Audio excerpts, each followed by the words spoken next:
বিসমিল্লাহির রহমানির রহিম।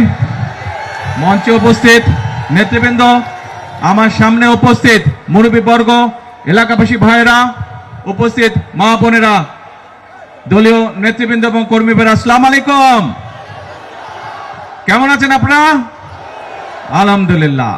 তো আজকে আমি সকালবেলা এসেছিলাম মাতার বাড়িতে এই জন্য গিয়েছিলাম আমি সকালবেলায়, যে ওখানে আমরা কিভাবে সেই জায়গাটাকে উন্নত করতে পারি, সেখানে বিদ্যুতের ব্যবস্থা আরো যাতে বিদ্যুৎ উৎপাদন কেন্দ্র করা যায় কিনা, আরো অথবা মিল ফ্যাক্টরি কি করা যায়, অর্থাৎ আমরা যাতে আমাদের দেশের যারা বেকার আছে তাদের কর্মসংস্থানের ব্যবস্থা কিভাবে করা যায়, সারাদিন আমরা এই বিষয়গুলো আলোচনা করেছি।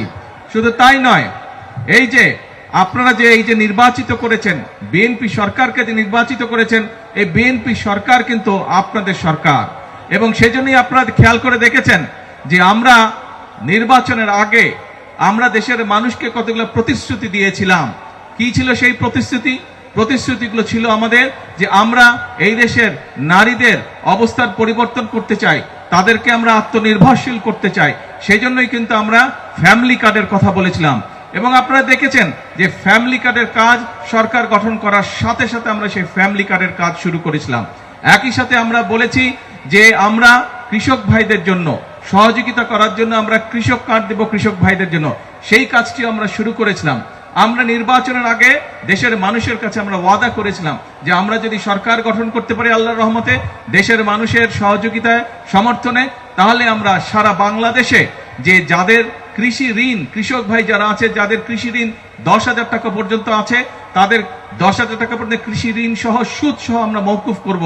আলহামদুলিল্লাহ, আল্লাহর রহমতে আমরা সরকার গঠন করার 1 সপ্তাহের মধ্যে সেই কাজটি করেছি। ফলে সারা বাংলাদেশে 13 লক্ষ কৃষক ভাই এই উপকারটি পেয়েছে। প্রিয় ভাই বোনেরা, আমরা বলেছিলাম যে আমরা দেশের মানুষের স্বাস্থ্যের যাতে সুবিধা পায়। আমরা জানি গ্রামের মানুষ, উপজেলা পর্যায়ে যারা বসবাস করে, অনেক ক্ষেত্রেই তারা স্বাস্থ্য সুবিধা পায় না। সেজন্যই আমরা সিদ্ধান্ত নিয়েছি এই যে উপজেলায় উপজেলায় যে 50 সদস্যের যে হাসপাতাল আছে, এই 50 বেডের হাসপাতাল প্রথম 30 বেড করেছিলেন শহীদ রাষ্ট্রপতি জিয়াউর রহমান। পরবর্তীতে দেশনেত্রী খালেদা জিয়া যখন দেশের দায়িত্বে ছিলেন, উনি আরো 20 বেড যোগ করেছিলেন, 50 বেড হয়েছিল। আমরা এবার এই সরকারকে যেহেতু আপনারা নির্বাচিত করেছেন, এই জন্য আমরা সিদ্ধান্ত নিয়েছি মানুষকে যাতে আমরা, যেহেতু আমরা মানুষের কাছে ওয়াদা দিয়েছিলাম নির্বাচনের পূর্বে যে মানুষের কাছে আমরা ন্যূনতম স্বাস্থ্য সেবা পৌঁছে দিতে চাই, সেই জন্য আমরা সিদ্ধান্ত করেছি বাংলাদেশের 503টা যে উপজেলা আছে, প্রত্যেকটি উপজেলার স্বাস্থ্য হসপিটাল যে আছে, সেই হসপিটালকে আমরা 101 থেকে আমরা 101 বেডে রূপান্তরিত করব, যাতে দেশের মানুষ স্বাস্থ্য সেবা পায়। প্রিয় ভাই বোনেরা, আমরা জানি গ্রাম অঞ্চলে যে আমাদের প্রাইমারি স্কুলগুলো আছে, এই স্কুলগুলোতে যদি আমরা দেশকে গড়তে চাই, তাহলে আমাদের ছোট ছোট শিশুরা যে আছে তাদেরকে আমাদের সঠিকভাবে শিক্ষা দিয়ে গড়ে তুলতে হবে।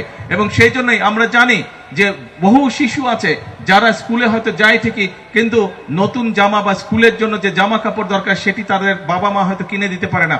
সেই জন্য প্রায় 1,20,00,000 শিশু সারা বাংলাদেশের প্রাইমারি স্কুলের আমরা সিদ্ধান্ত গ্রহণ করছি এদেরকে আমরা বিনামূল্যে সরকারের পক্ষ থেকে ক্লাস 1 থেকে 5 পর্যন্ত আমরা তাদেরকে পোশাক ব্যবস্থা করে দেব সরকারের পক্ষ থেকে। তাদেরকে যেমন নতুন বই দেওয়া হবে, এইসব ছোট ছোট বাচ্চাদের জন্য আমরা স্কুল ড্রেসেরও ব্যবস্থা করে দেবো ইনশাআল্লাহ। প্রিয় ভাই বোনেরা, যে কথাটি দিয়ে শুরু করেছিলাম যে আমরা চাই দেশের মানুষের অবস্থার পরিবর্তন করতে, দেশের মানুষের ভাগ্যের পরিবর্তন করতে, এবং সেই জন্যই আপনারা দেখেছেন যে আমরা এক এক করে পরিকল্পনা গ্রহণ করছি। যেই পরিকল্পনাগুলো বাস্তবায়ন করতে পারলে ইনশাআল্লাহ এই দেশের ভাগ্য যেমন বদলাবে, এই দেশের মানুষের ভাগ্য একই সাথে বদলাবে।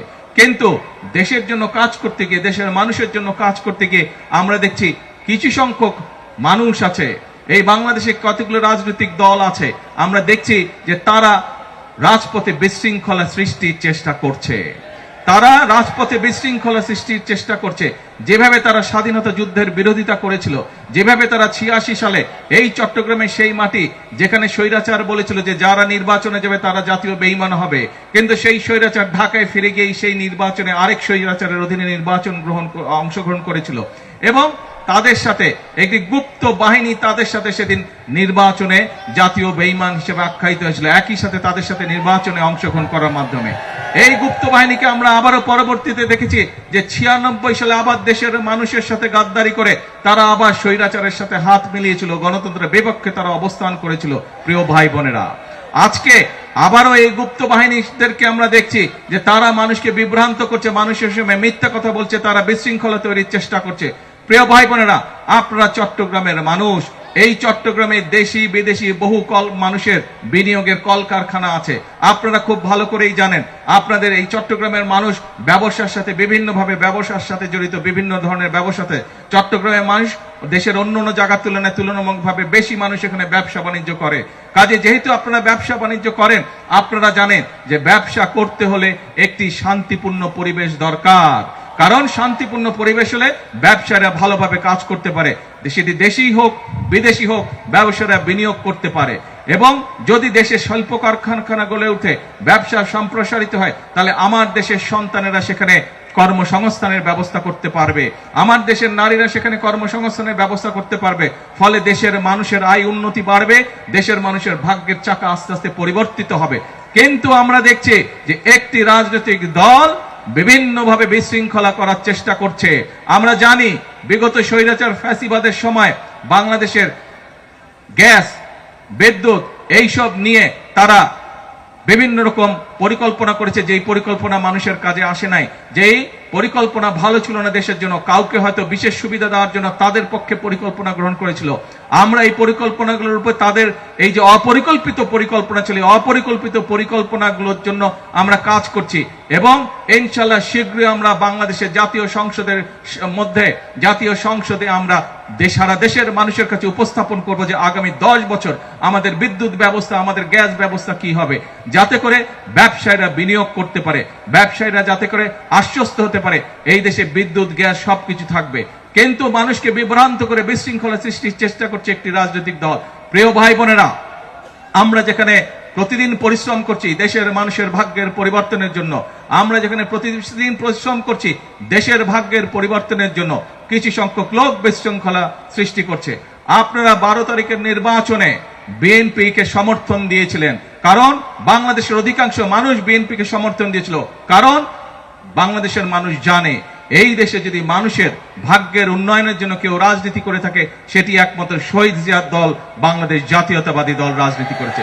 বাংলাদেশের উন্নয়নের জন্য যদি কেউ রাজনীতি করে থাকে, কোন রাজনৈতিক দল যদি রাজনীতি করে থাকে, সেটি দেশনেত্রী বেগম খালেদা জিয়ার দল বাংলাদেশ জাতীয়তাবাদী দল সেই রাজনীতি করেছে। এখানে বহু মুরব্বী উপস্থিত আছেন, মুরব্বীদেরকে যদি জিজ্ঞেস করা হয় তাহলে দেখা যাবে শহীদ জিয়ার সময় এবং দেশনেত্রী খালেদা জিয়া যখন দেশ পরিচালনার দায়িত্বে ছিলেন, তখন দেশে শিক্ষার ব্যবস্থা কিভাবে ধীরে ধীরে উন্নত হয়েছিল, দেশে যোগাযোগ ব্যবস্থা কিভাবে উন্নত হয়েছিল, দেশে ব্যবসা বাণিজ্য মিল কারখানা কিভাবে গড়ে উঠেছিল।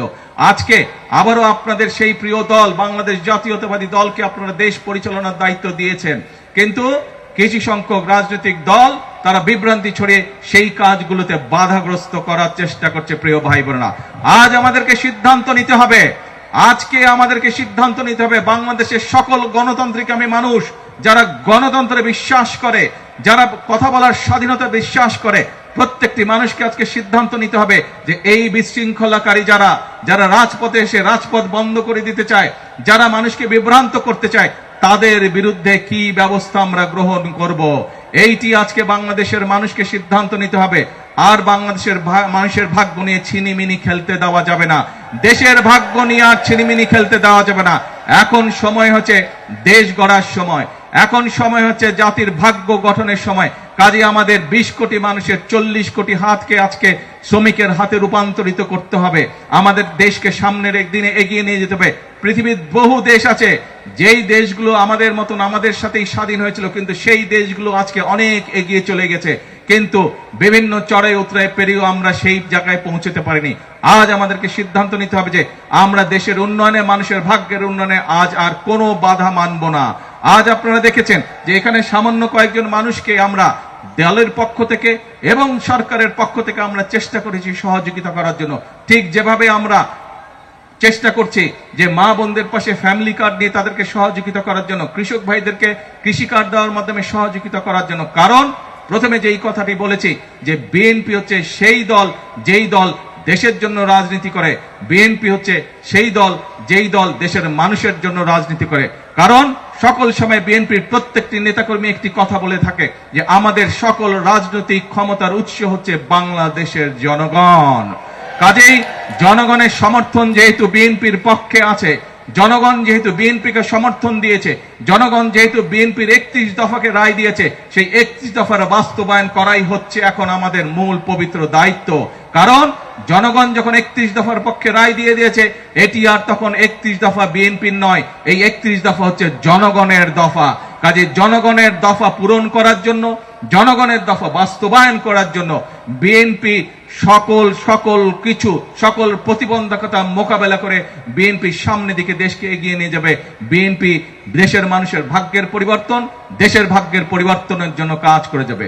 প্রিয় ভাই বোনেরা, আজকে এই অনুষ্ঠানে আসুন আমরা একটি প্রতিজ্ঞা করি, আমরা একটি শপথ গ্রহণ করি যে দেশের উন্নয়নের ক্ষেত্রে, দেশকে সামনে এগিয়ে নিয়ে যাওয়ার ক্ষেত্রে যারা প্রতিবন্ধকতা তৈরি করবে, দেশের মানুষের ভাগ্যের উন্নয়নের পথে যারা প্রতিবন্ধকতা তৈরি করবে, তাদেরকে আমাদের রুখে দাঁড়াতে হবে। আছেন আমার সাথে আপনারা? ইনশাআল্লাহ। প্রিয় ভাই বোনেরা, আর আজকে দেখেছেন এই সরকার চট্টগ্রাম থেকে 2টি গুরুত্বপূর্ণ মন্ত্রণালয়ের দায়িত্ব 2জন গুরুত্বপূর্ণ ব্যক্তির হাতে দিয়েছে। যেহেতু সরকারের চট্টগ্রামের 2জন গুরুত্বপূর্ণ ব্যক্তি রয়েছে, ইনশাআল্লাহ চট্টগ্রামের উন্নয়ন কেউ বাধা দিয়ে রাখতে পারবে না। সমগ্রভাবে সমগ্র চট্টগ্রাম ধীরে ধীরে যে সকল প্রয়োজন উন্নয়নের জন্য প্রত্যেকটি কাজ ইনশাআল্লাহ পর্যায়ক্রমিকভাবে আমরা বাস্তবায়ন করব। প্রিয় ভাই বোনেরা, আসুন আমাদের সামনে লক্ষ্য একটাই, আমাদের সামনে উদ্দেশ্য একটাই, সেটি হচ্ছে দেশের ভাগ্যের পরিবর্তন, দেশের মানুষের ভাগ্যের পরিবর্তন। সেই জন্যই আমরা একটি কথা বলে থাকি, সেই জন্যই আমরা একটি স্লোগান দিয়ে থাকি, করব কাজ সবার আগে, করব কাজ সবার আগে। আসুন, এটাই হচ্ছে আমাদের প্রতিশ্রুতি, এটাই হচ্ছে আমাদের প্রতিজ্ঞা, এটাই হচ্ছে আমাদের শপথ। আল্লাহ হাফেজ। বাংলাদেশ জিন্দাবাদ, বাংলাদেশ জাতীয়তাবাদী দল জিন্দাবাদ।